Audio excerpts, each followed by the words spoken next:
Bitcoin is doing something crazy for the first time, and it could have really, really big implications for if this market has hit a bottom and we're ready to rally up. So I want to break this down for you and put this all in the context of the market that we're looking at right now.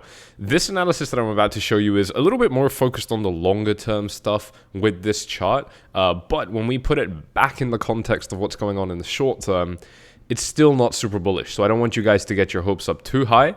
But take a look at this. We've got a single digit reading on the Fear and Greed Index today with a reading of 8. This is the lowest it's been for as long as I can remember, maybe the lowest I've ever seen it, which is absolutely fantastic. People are very, very scared in this market right now. So that's always a good sign that, you know, things could be coming to an end or that we've already seen the worst of things. But what I want to focus your attention on today is actually the typical patterns that Bitcoin has enjoyed producing on these charts in order to rise up again. And it's all to do with these falling wedge patterns, these falling channels, right? Let me show you what I'm talking about. We've already talked about them on this YouTube channel before. It's actually this plus a combination of something else that's made me, look, I want to point out the things that are bullish on this chart. It doesn't mean we're actually going to do anything with it, but these are important things to take note of. And generally what these patterns, and this is the first thing, there's another one that I'm going to talk about in just a minute, which is the first time Bitcoin has ever potentially done this, which is just absolutely fucking crazy, but we'll get to that in just a minute. This falling wedge, indicating that, the market was moving up very nicely, then slowly started correcting down, and then bam, got a blow up. And actually, I mean, it went from a low of about $29,000 to a high of 58 in one leg. And then it went up to the all-time high at $64,800, just shortly after that, about 2 months later. So it wasn't that short actually, but it was still within the same market move. And that was absolutely phenomenal. Now, the next time we formed the same pattern, look, we had a very similar result. We ended up rising to similar levels, if not actually a little bit higher. And the reason that this is, potentially a little bit exciting is that we're kind of doing the same thing again right now. We're kind of forming another one of these kind of, falling wedge patterns on a much larger time frame. And I don't know how much credit I want to give this, because honestly, this looks like a little bit of a reach. It looks like, it's very large. But that doesn't matter. These patterns come in all sorts of shapes and sizes, and generally, actually, one of the key things we like to see with Bitcoin, because Bitcoin has done this so often in the past, is, we'll form one particular pattern, and then we'll form it bigger, and then we'll form it even bigger. Or the opposite way around. We can form really small, really big patterns at first, and then we form smaller versions of those same patterns. Let me give you a great example. If we take a look at, pardon me, if we wait for this to load up, if we take a look at, this kind of pattern that we had in 2017, 2018, when the market crash happened from 20K, the pattern for Bitcoin at this time was rally up and then just fall down, almost like a market peak. And so we kept on forming these patterns, but smaller and smaller each time, until eventually, the final, you can barely even draw a mountain peak right here, in my opinion, but you can see that the same pattern gets smaller and smaller and smaller and smaller. The reason I'm pointing this out is if Bitcoin is showing us that it likes to fulfill a certain characteristic, don't ignore it. This is Bitcoin telling you that there is a particular pattern that is very useful right now. And look, even though this one looks a little bit weird, the fact that we've already done it twice in this whole market cycle since the breakout above 20K, to me, is a very significant point. Yes, it does look a little bit weird, but Bitcoin loves to repeat certain characteristics, and it loves to do them on different time frames. So that's something that I just want you guys to keep in mind. But it's not even the main thing. The main thing that I think is pretty crazy right now, and we've actually spoken about this on the YouTube channel. And hang on, before I get there, let's talk about the targets. The targets, for these kind of patterns, they generally massively outperform what we're expecting. They massively exceed our expectations, right? If you're looking at a wedge like this, you're going to draw the height of the wedge like that, and then you're just gonna move that up, and that's your breakout point basically. That would put us at $41,000, and obviously we moved up by quite a bit more than that. This was a 25% pump, so you're really not expecting much, but the pump actually ended up going up within 22 days, within one leg, by 76%. And it's a similar case right here. We weren't really expecting a huge breakout from this kind of pattern, you know, if you're using this style of analysis, this is only going to put you at about, you know, $45,000. But actually, the first leg went up to 53, and the second went up to 69. So, you know, that makes this quite exciting, because, you know, what we have right here is, you know, a potential situation where, you know, our target that we're expecting just off this, I mean, you know, and I haven't drawn this perfectly. It's actually a little bit smaller than this, but we're looking at about, you know, 75, 80%, you know, to the upside in terms of a speculative target for this market. And the thing is I mean, that alone, if we did get, you know, let's call it an 80% move to the upside, that already puts us at basically a new all-time high at $70,000. But when we consider that we've generally exceeded those expectations, and not by a little bit, but by a factor of 2 or 3x, you know, well, I mean, this gets a lot more exciting. You know, you know, I know some of you are already grabbing out that lotion from the drawer as I'm giving you guys a little bit of hopium in this video, but I'm gonna reel it back in a little bit. Like I said, it's not, you know, this is the longer term picture, and the longer term picture, you guys know, for me, I mean, I haven't really shaken in my belief that this market is super bullish pretty much since the all-time high. My long-term outlook has been bullish over here, it's bullish over here, it's been bullish at 10k, and it was bullish at 20. You know, I mean, it's bullish all the time because it's Bitcoin. That's my long-term view on Bitcoin. But, you know, obviously shorter term things get a little bit more, you know, it's not a straight, you know, staircase to heaven. We're gonna have a little bit of, you know, that's what makes the ride enjoyable. So I'll get to that in just a minute. Before I do, I want to give a quick shout out to Bybit. You guys already know the deal. This is the only exchange that I'm trading on pretty much, you know, over these past few years. And if you want to sign up to them, you get some free money when you check out the link in the description. That's basically it. All you got to do is sign up using my link on Bybit. Depending on where you are going to need a VPN. Obviously, I can't endorse that, but I'm using one right now. You know, and yeah, you'll sign up, make your first deposit, and as soon as you make your deposit, you're gonna get some money from Bybit credited into your account as a thank you for using my sign up link. So check it out. It's free money. It's the exchange that I'm using. It is definitely the best one in the space, in my opinion. And it's not just because I work with them. I was saying this before I was even working with them. So definitely do check them out. But let me move on to this thing that I mentioned is the first time Bitcoin has potentially ever done this. It's actually to do with the weekly time frame right here. And I gotta remove all these drawings. And really, just what I want to focus your attention on is how many consecutive weekly candles we've had that have dumped. You know, that the price has moved down. It's closed lower than it opened. We've got 1, 2, 3, 4, 5. Am I counting right? Let me try this again. I'm just gonna do it like this. This is 7, but it's actually 8. I think it's turning into 8. 1 second. I need to count this again. 1, 2, 3, 4, 5, 6, 7, 8. Yeah, it's 8 candles. And that, you know, I mean, if this candle, and we've got 5 days left, but if this weekly candle closes in the red, or in this case orange, that'll be the first time we've ever had 8 candles in a row trending down on the weekly time frame. You know, when it comes to gauging how strong this sell-off has been, and how heinous and brutal it's been for this market, metrics like this, where we put into perspective that we've literally never continuously dumped for this much time without some sort of pause, really puts things into perspective. It doesn't mean that the dump is going to stop. It doesn't mean that, you know, we're definitely not dropping lower or anything like that. I don't want to make any conclusions on that. I'm just laying out the facts. You know, even before, if we look at this on the BLX chart right here, you know, when we were trending down for significant periods of time, we may have overall been trending down for much more than 8 weeks. You know, for example, at this all-time high when Bitcoin peaked at about 1,200, 1,300, depending on which exchange you're using, down to the absolute low, it was trending down for 413 days, so quite a bit more than 8 weeks. But we still at no point saw dumps that went on for longer than, you know, I mean, in this case, I think it was like 5 weeks was the longest dump that we saw. It was probably right here. 1, 2, 3, 4, 5, 6. It was 6. And so we've already beat that in terms of having just a very long continuous dump. And even on this occasion, I mean, from the low to the high that it formed on its reaction rally, that was a, you know, 55, 60% pump, something like that.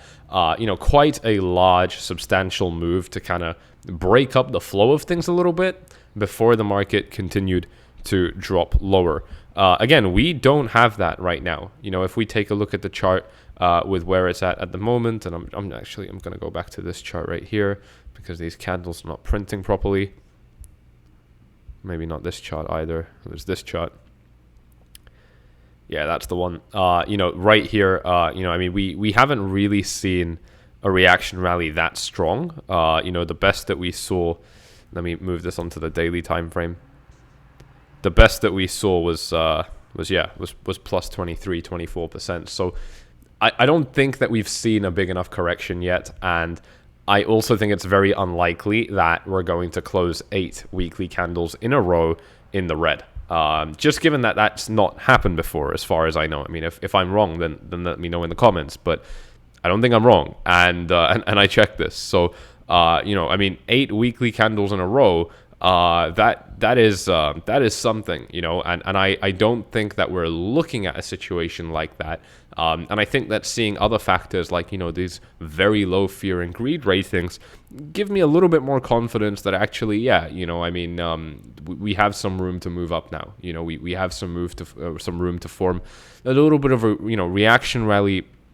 Trap some short positions, get longs filling up. People are going to perhaps become a little bit excited with the market, and build up some longs and take the market a little bit higher on a reaction rally, and then, potentially drop lower. Again, it might not be the case, because the thing that I was mentioning in one of my recent live streams, by the way, if you didn't watch that, make sure you're hitting the like button on all of these videos and you're subscribed, because otherwise you're not going to get notified about that very time sensitive content. But one of the things I was saying in that live stream is that, excitement can return to the market really quickly. If the market is able to pump above some of our key resistance areas around the mid to high 30K range, a lot of the rest of the move can just happen with excitement. I feel like as soon as we get above this prior swing high right here, this was the $47,000 high for Bitcoin that it ended up setting just on its recent big rally.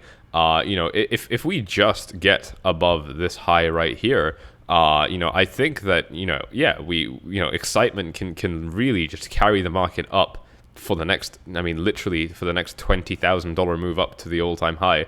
I absolutely would not be surprised by that, if we saw the market swing above here and just very quickly rocket up. And so the reason I'm saying this is that, we only need a push into this, into this range. As soon as we kind of break this range, if we do it, it might not happen. I mean, this is a very, very big resistance range. So I don't want to hold my breath or anything like that. I mean, this is going to be a hell of a difficult resistance range to break. It is Bitcoin's at the moment. It is Bitcoin's biggest resistance range that it's ever had.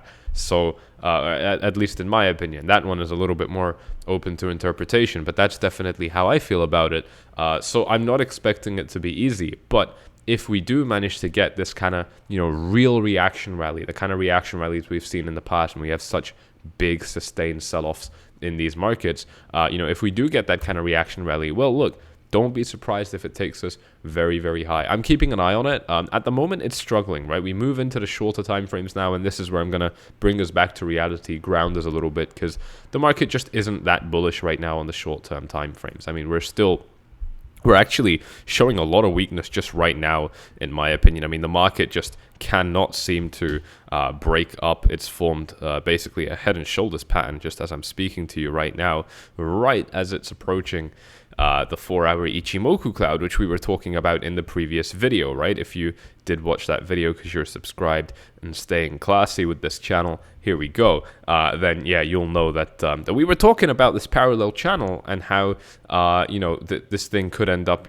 kind of continuing to rally up and into this resistance zone, which is exactly what's happening right now. We haven't actually bounced off support yet. I mean, it's very possible we just collapse now. Every time we test these areas, bear in mind, ladies and gents, we're in a downtrend, so we are more likely to collapse below them than we are to rise up, just because we're in a downtrend. Now I'm taking off the long-term glasses and I'm looking at this just from a short-term perspective. You're going to be biased to the downside because it's a downtrend. It's pretty fucking straightforward. A lot of people get offended by this kind of stuff, but actually this is very, very basic, TA. I mean, this is the stuff that you read in chapter 1 of any good book about technical analysis. And so again, to see that we are, just really moving right into resistance zones at the same time where we are very visibly struggling on this chart. I mean, you can see how we start off with this trend moving up quite quickly, but then the gradient with which we're able to continue rising, you can tell it gets a lot less steep. I mean, we initially attack the market almost like this in terms of how steep it is, and then it's really leveled off a lot more to look a little bit more like this. And my whole point here really, and I'm sure the RSI is illustrating this as well. So let me show you that instead of giving you my really weird analogies. But yeah, I mean, here is probably 4 hour would be better. You'll just start to see that, yeah, I mean, there was a big, there was a pickup in strength right here on the RSI. We're doing okay, but we're definitely not gaining strength like we were. It's almost just kind of hovering around neutral levels right now. So again, we got to look at this with bearish glasses, I feel anyway. Just looking at this in the short term, that's kind of how I'm approaching this. One thing I'm looking at is, like I said, longer term, I think it looks very possible that Bitcoin should be able to rise up. So I'm looking for signs in the short term to show me that Bitcoin has strength to rise up. If I had those signs, that would make me very sure that actually, yeah, we're going to capture some resistance levels a little bit higher, perhaps around these $36,000, $37,000 levels and so on. That's kind of where, we can expect to find a little bit of resistance on this chart, and that would be great. But unfortunately, yeah, like I said, just short term, I'm not seeing those signs yet. Doesn't really matter because I'm not planning on doing anything about this in particular. There are a few plays I'm looking at in the altcoin market for next trades that I want to make. VIPs are already in the loop about that. But for Bitcoin right here, I think it needs to resolve this little range right here. I would love if it breaks up. It would be very, very healthy if it did. And honestly, even though my analysis is telling me we're going to break down, there are limits to this analysis because it's short-term oriented. And, there comes a time where you need to, switch that perspective and zoom out a little bit more. In this case, for example, onto the daily time frame. And to me, looking at this on the daily, this looks like a very messy, stupid range. And I'm not sure if it's going to stay like this. I would expect, looking at this on the daily, that we're able to move up a little bit more, especially given things like the fear and greed index and so on, which I think are big factors that could help Bitcoin a little bit at least. So hazy picture, but let's remind ourselves about the facts. We've never trended down for this long on the weekly time frame without a break. We're definitely due for a break. We've also bounced off the bottom of our new rising falling wedge pattern, which is so useful for Bitcoin generally speaking, and just more specifically within our current market cycle. These falling wedge patterns have been incredibly reliable. So we've also bounced off this right here. Resistance is going to be, again, in that kind of mid to high $30,000 range. So the numbers line up really, really well. It's almost like it was made to happen. So there you go. That's me putting it out there. This is what analysis is all about, is we're considering all of these different possibilities and then we're assigning probabilities. My short-term analysis, I'm not sure if I want to be focusing on that too much right now, because I think that now is the time where we shift that perspective a little bit. So I'm still looking for more short-term upside, but only to capture resistance before potentially continuing the downtrend again. But we're going to have to wait and see how that happens, if it even happens at all. So there you go. If you do want to sign up to Bybit, once again, like I said, check out the link in the description, because when you sign up using my link and make your first deposit, you're going to get some free money credited into your account as a thank you, which is great because everyone likes free money. And if you want to jump inside my group, then you can follow these steps on screen. First link in the description down below. Click on my name at the bottom of any post inside of 4Flies Gold, and then send message to ask me how to join. Really hope you have enjoyed this one. You know what to do. If you have, hit up the likes, subscribe, tick the bell, and I'm out. Bye-bye.